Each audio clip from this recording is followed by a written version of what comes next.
El hombre, el ser humano, en su camino de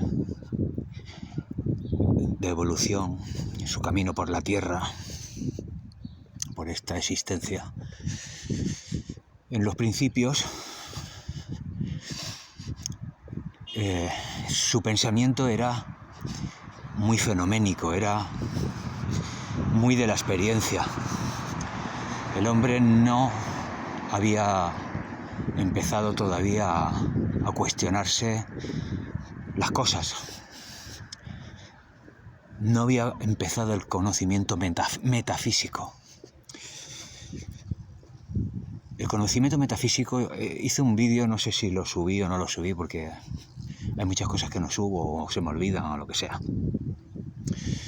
Al final es la metafísica es aquello que está por debajo de nuestra experiencia. Cualquier cosa que está por debajo de lo fenoménico es metafísico. La psicología, por ejemplo, es metafísica, porque está estudiando cosas que están por debajo de la experiencia. Se ven los actos, se ven las palabras, se ven los hechos, ¿no? Pero la psicología explica lo que hay por debajo que da lugar a esos hechos, ¿vale? Entonces el ser humano andaba por el mundo de forma fenoménica, y de forma primitiva. Su pensamiento era totalmente primitivo y totalmente volcado al ser ahí, ¿no? Al mundo. Como decía Heidegger, ¿no? El ser ahí, en el mundo. Pero por su configuración cerebral o por lo que quieras, pues empieza a preguntarse y empieza a explicar de una metafísica irrealista, empieza a decir Dios, no sé qué, los truenos, los ángeles, en fin, historias. Y empieza a explicarse.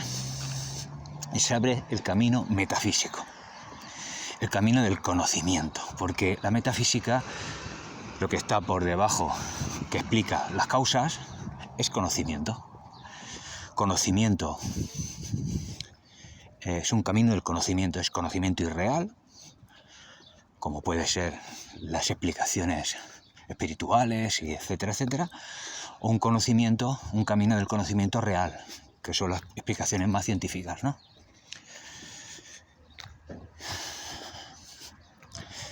Ese camino del conocimiento el ser humano empieza a ahondarlo, empieza a caminarlo y empieza a ver cómo funciona el mundo, ¿no? Cómo funcionan las cosas, cómo funcionan los sistemas, ¿no? Todo es un sistema y ve que todo es como un mecanismo. Empieza a controlar las leyes de causalidad, empieza a darse cuenta de principios, empieza a darse cuenta de la matemática, empieza a darse cuenta de un montón de cosas. Empieza a conocer y a ver que todo es un mecanismo, que todo responde a cosas, que no hay nada que esté ahí sin una causa por debajo, sin una metafísica por debajo, sino que todo lo que aparece son fenómenos. Y empieza la ciencia y empieza la tecnología, se empiezan a crear estrategias y herramientas que pueden modificar los fenómenos puros, los fenómenos, ¿no? Empiezan a modificar, por ejemplo, la agricultura empieza a saber cómo funciona el sistema y empiezas a modificar eso que ocurría de forma fenoménica y natural y empiezas a meterte ahí y a modificar eso. Y así con todo, con todo. Pero claro, el conocimiento no acaba ahí. El ser humano sigue y dices, coño, ¿y yo cómo funciono? Y empieza a observar su mecanismo, su psicología, empieza a investigarse a sí mismo, investigar su psique. Y muchos se dan cuenta de que, hostia, esto es otro mecanismo que responde a otras causas. Y claro, si yo este mecanismo que responde a causas también tengo que tener en cuenta el conocimiento de este mecanismo, o sea que lo que conozco está un poco determinado por el mecanismo que soy yo. Pero eso no lo tiene en cuenta, porque claro, entonces se acaba el rollo, se acaba la libertad. Dices, hostia, yo soy otro puto mecanismo como los planetas, como los árboles, como todo. Como toda la naturaleza en general. Entonces, esto es así, esto no se puede negar, esto es así. Entonces hay algunos que, en mi opinión, son otro mecanismo dentro de ese mecanismo psicológico, pero hay algunos que dicen, hostia, pues es verdad, hay un mecanismo que son los pensamientos, que es del cerebro, que es de las emociones, que las emociones surgen, que no sé qué, pero yo soy la consciencia. Y yo la consciencia, hay un yo superior, y ese yo superior puede modificar, puede... es libre, o sea, puede pensar, o sea, se inventan otra mente, hay dos mentes ya está, la mente del cerebro, la mente fenoménica, que los pensamientos vienen y están condicionados y determinados por un montón de cosas, pero la consciencia pura, ese pensamiento puro no está condicionado por nada y es libre. Entonces tú eres un robot, digamos, pues eres algo que está dentro de una máquina, pero tú no eres la máquina, tú eres la consciencia y que puedes dirigir la máquina. O sea, yo puedo dirigir mis pensamientos. Ese yo superior, ese alma, ¿no?